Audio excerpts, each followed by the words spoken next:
ইমাম বুখারী রাহিমাহুল্লাহর এই দোয়া পর্বের অধ্যায় নম্বর ৬২, এতে ইমাম বুখারী রাহিমাহুল্লাহ বলছেন যে এই অধ্যায় হচ্ছে নবী সাল্লাল্লাহু আলাইহি ওয়াসাল্লামের এই বাণী সম্পর্কে।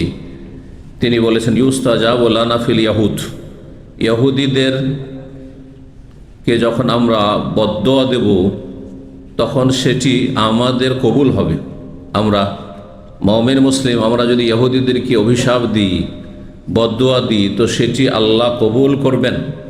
ওয়ালা ইউস্তাজাবু লাহুম ফিনা, আর ইহুদিরা যদি আমাদেরকে অভিশাপ দেয়, বদদোয়া দেয়, আমাদের অকল্যাণ চাই, তো আমাদের ক্ষেত্রে তাদের বদদোয়া কবুল হবে না। কারণ গতকালকে একটি প্রবাদ বলেছি, তারা হচ্ছে চামার, আর চামারের দোয়ায় গরু মরে না, বুঝছেন না? যারা কাফির, তারা মুশরিক, তারা হচ্ছে আল্লাহদ্রোহী, তারা আম্বিয়া রসুলগণের শত্রু, তারা যুগে যুগে ভালো মানুষদের শত্রু, তারা মানবতার শত্রু, তারা জালেম, সীমা লঙ্ঘনকারী। সুতরাং জালেমের দোয়া কবুল হবে না, কাফের দোয়া কবুল হবে না, সীমা লঙ্ঘনকারী দোয়া কবুল হবে না।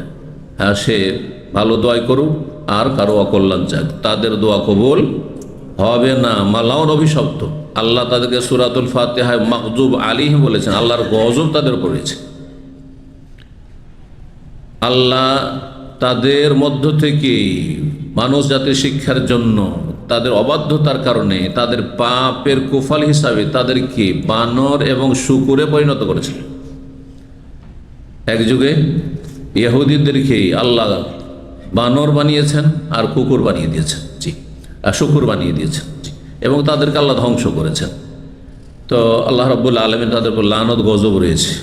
যদি মুসলিমরা সত্যিকারের জুমা মসজিদের, আজকের আমাদের ইসলামিক সেন্টার মসজিদের বাইরের ছবিগুলি আমাদের গ্রুপে শেয়ার করা হয়েছে, গোটা রাস্তায় নামাজ হচ্ছে, চারিদিকে এইদিকেও নামাজ হচ্ছে, এইদিকে রোডের ওই পারে নামাজ হচ্ছে, আর রোডের ওই সাইডে কিং সৌদ রোড পার হয়ে বিচ্ছিন্ন কাতারে, মাঝখান দিয়ে গাড়ি, সেই সময় গাড়ি দুটো একটা চলছে, ওপারে নামাজ হচ্ছে বিচ্ছিন্ন কাতারে। এইভাবে নামাজ তো হয়ও না, কাতারে কাতার মিলে থাকতে হবে।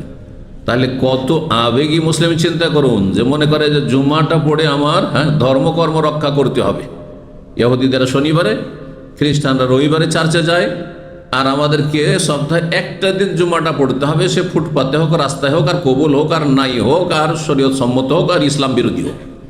বুঝতে পারছেন না? এই লোকগুলি মাগরিবে কোথায়? এই লোকগুলি এশায় কোথায়? হ্যাঁ, এই আশেপাশে তো বাস করে না, বাইরে থেকে জমা পড়তে আসে, সব তো এখানে বাস করে। এই লোকগুলি ফজরে কোথায়? এই লোকের রমজানের পরে কোথায়? এই জন্য কোন একজন বিজ্ঞ আলেম বলেছেন যে পৃথিবীর সবচেয়ে সংখ্যালঘু হচ্ছে ইহুদিরা, আর তাদের কোনো দেশই ছিল না, একটিও দেশ ছিল না। তারা কাফেরদের কাছেও জুতা খেয়েছে। হ্যাঁ, হিটলার সে কাফের ছিল, খ্রিস্টান ছিল, সে 60 লক্ষ ইহুদি খুন করেছে। তাহলে কাফের চেনে যে এরা জালেম, এদের শাস্তি হচ্ছে মৃত্যুদণ্ড। বুঝতে পারছেন না? তাদের কোনো স্থান ছিল না। তারপরে পৃথিবীর যে সব বাতিল শক্তি, সেগুলি ষড়যন্ত্র করে মুসলিমদের হাটের ওপরে জবরদস্তি তাদেরকে বসিয়ে দিল। এটা মুসলিম জাতির পাপের কারণে, 1 নম্বর কারণ। বোঝা গেছে না? মুসলিম জাতির পাপের কারণে। আচ্ছা, অবৈধ তারা, সেটি তাদের দেশ না, সেটি মুসলিমদের দেশ ফিলিস্তিন। মসজিদ আকসা আমাদের কিবলা। জি, একসময় 16-17 মাস কিবলা ছিল, কিন্তু তারপরও আজকে ইহুদিদের দখলে মুসলিমরা হারিয়ে ফেলেছে তাদের এই দ্বিতীয় কিবলাকে। কেন? মুসলিমদের পাপের কারণে, আল্লাহর দিন থেকে সরে যাওয়ার কারণে। একজন বিজ্ঞ আলেম তিনি লিখেছেন, শেখ আলবানী রাহিমাহুল্লাহ, অথবা তার আগে কোনো একজন আলেমকে জিজ্ঞাসা করা হয় যে আমরা ইহুদিদেরকে কখন পরাজিত করতে পারবো?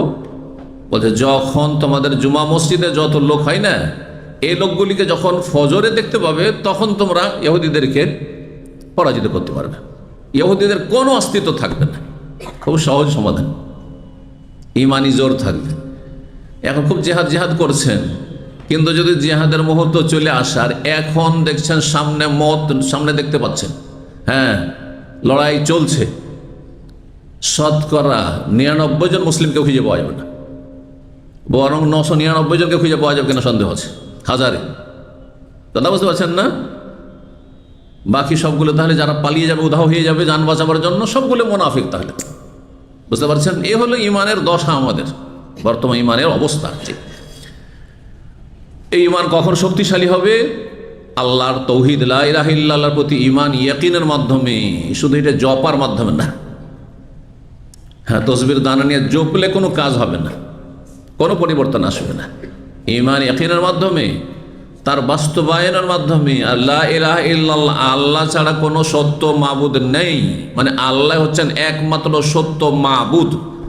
আর মানব জীবনের প্রথম ইবাদত লা ইলাহা ইল্লাল্লাহর পরে হচ্ছে 5 ওয়াক্ত সালাত, 5 ওয়াক্ত সালাত নামাজ। সুতরাং ফজরের নামাজ এই জুমা মসজিদের মুসল্লিগুলিকে যদি হাজির করে দিতে পারেন, তাহলে ইহুদি পৃথিবীতে থাকবে না। ঠিক, এতে কোনো সন্দেহ নেই। ইন তানসুরুল্লাহ ইয়ানসুরকুম, আল্লাহ বলছেন, তোমরা আল্লাহকে সাহায্য করো, আল্লাহ দ্বীনকে সাহায্য করো, আল্লাহ তোমাদের সাহায্য করবেন। ওয়া ইন তাতাওয়াল্লাউ, আর তোমরা যদি ফিরে যাও, অন্য আয়াতে আল্লাহ বলছেন ফিরে যাও, মসজিদ বিমুখ হয়ে যাও, মসজিদে খুঁজে পাওয়া যায় না। হ্যাঁ, অথচ ফরজ সালাত যেমন জুমার নামাজের গুরুত্ব তেমন ফজরের গুরুত্ব, কোনো পার্থক্য নেই। কেউ যদি পার্থক্য করে যে জুম্মা আর ফজরের পার্থক্য আছে, তো সেই ইসলাম সম্পর্কে জানে না, সে জাহিল মূর্খ। তার ইমানের নবায়ন করা উচিত, তার এলেম শেখা উচিত। যে আল্লাহ ফরজ করেছেন জুমার নামাজ সপ্তাহে, সে আল্লাহ ফরজ করেছেন ফজরের নামাজ। বরং জুমার নামাজের বিকল্প আছে। মুসাফির সফরে আছেন, অসুস্থ আছেন, আপনি জোর পড়ে নেন, কিন্তু ফজরের কোনো বিকল্প আছে? কোনো বিকল্প নেই। কিছু কিছু দিক থেকে ফজরের 5 ওয়াক্ত নামাজ জুমার চাইতে বেশি গুরুত্বপূর্ণ, জুমার চাইতে বেশি গুরুত্বপূর্ণ।